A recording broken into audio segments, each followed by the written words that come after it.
Hi friends!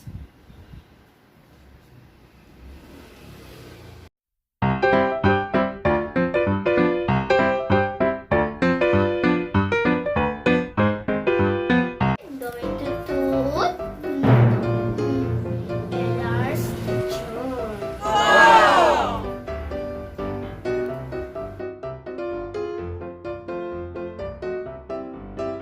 One, two, three, let's go!